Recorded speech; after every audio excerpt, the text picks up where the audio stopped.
Hai, udah kangen gak didongengin lagi? Buat malam ini, Mas mau dongengin kamu cerita tentang apa ya? Pokoknya ceritanya itu tentang seorang ayah dan sebuah boneka kayu yang ingin belajar menjadi anak yang baik. Udah tahu belum ceritanya? Oke, kalau gitu sini Mas dongengin ya. Dahulu kala di sebuah desa kecil yang tenang, hidup seorang tukang kayu tua bernama bernama Gepeto. Ia tinggal sendirian di rumah kecilnya.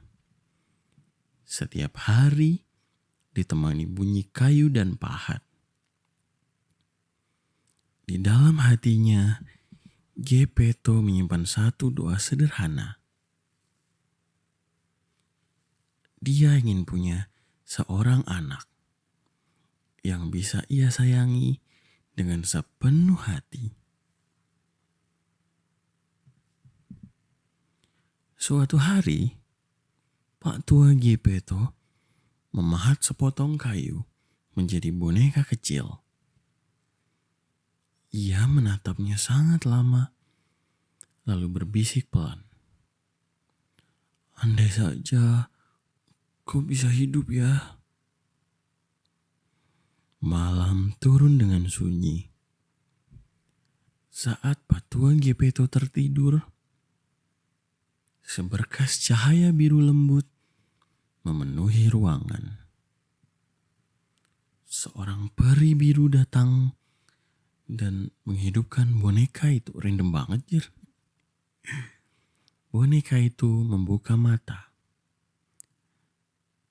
Dan sejak saat itu, ia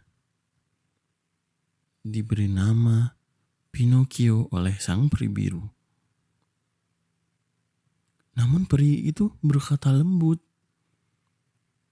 Pinocchio, untuk menjadi anak manusia sungguhan, kau harus belajar jujur, berani, dan bertanggung jawab.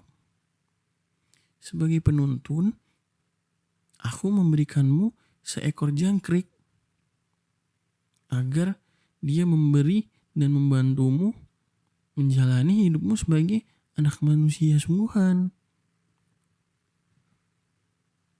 Keesokan paginya, Gepeto menjual jaket tuanya demi membelikan buku sekolah kok udah tahu gitu. Untuk Pinocchio. Pinocchio berjanji akan belajar dengan rajin. Namun di tengah jalan, ia mendengar tawa dan suara musik. Sebuah pertunjukan boneka yang sangat meriah. Godaan yang terlalu besar membuat Pinocchio menjual bukunya dan masuk ke pertunjukan itu. Emang dasar si Pinocchio. Jangkrik kecil mengingatkan pelan. Hei Pinocchio, gak boleh gitu. Ini buat belajar bukunya, bukan buat dijual. Namun Pinocchio memilih bersenang-senang. Bener-bener sih Pinocchio nih ya. Di dalam perjalanan, Pinocchio bertemu rubah dan kucing yang sangat licik dan penuh tipu daya. Mereka menipu Pinocchio hingga uangnya hilang. Udah kurang ajar, terus gampang ketipu, emang dasar. Saat bertemu peri biru, Pinocchio takut dan memilih berbohong. Namun setiap kebohongannya membuat hidungnya memanjang. Sang peri berkata lembut namun tegas, Kebohongan selalu menyakiti dirimu sendiri. Pinocchio pun menangis.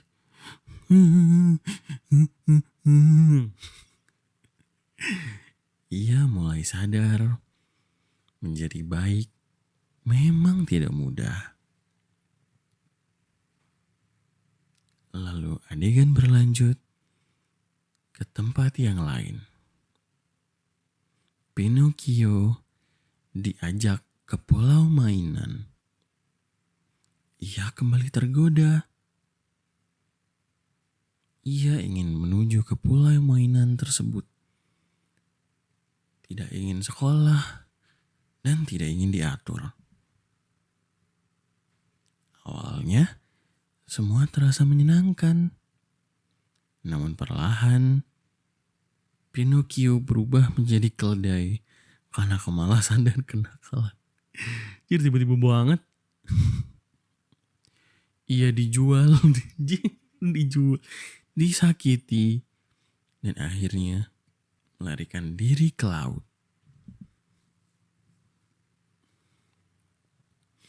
Di laut luas yang gelap, Pinocchio terombang-ambing dalam kesedihan.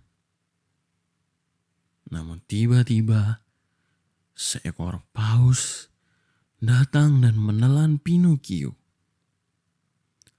Di dalam kegelapan itu, ia menemukan seseorang yang sangat ia rindukan. Pak Gepet. Lah kok tiba-tiba ada Pak Gepet? Sang ayah mencari Pinocchio tanpa memikirkan keselamatannya sendiri. Di sanalah Pinocchio sadar. Apa sih ini dongengnya kok aneh banget. Di sanalah Pinocchio sadar. Cinta sejati adalah berkorban. Tiba-tiba banget. Dengan keberanian, Pinocchio menyelamatkan Pak Geppetto dan mereka keluar bersama. Enggak, Pak Geppetto tiba-tiba di dalam paus ngapain coba?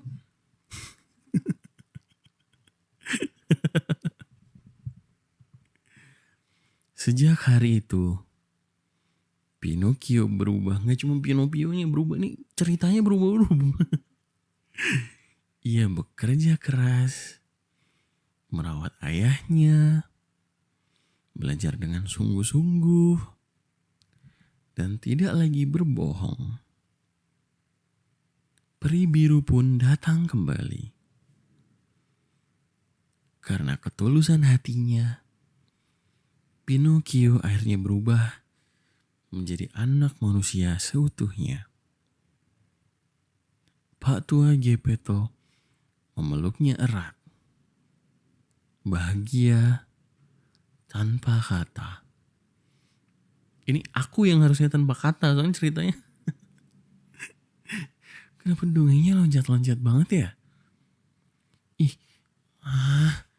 Gak cocok nih sumber dongengnya. Tiba-tiba pagi betul di dalam perut paus.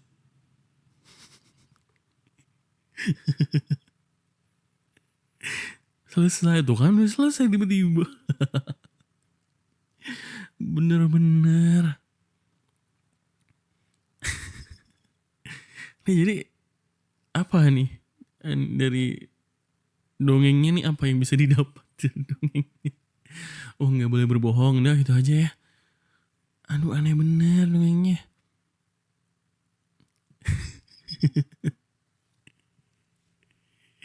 Ya udah, nanti Mas cariin dongeng yang lebih baik ya.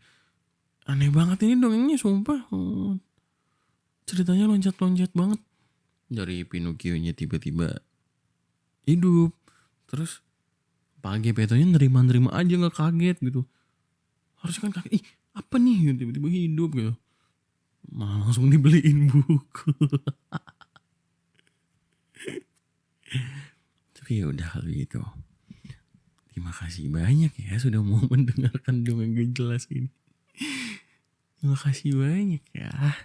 Sampai jumpa di dongeng selanjutnya. Bye bye.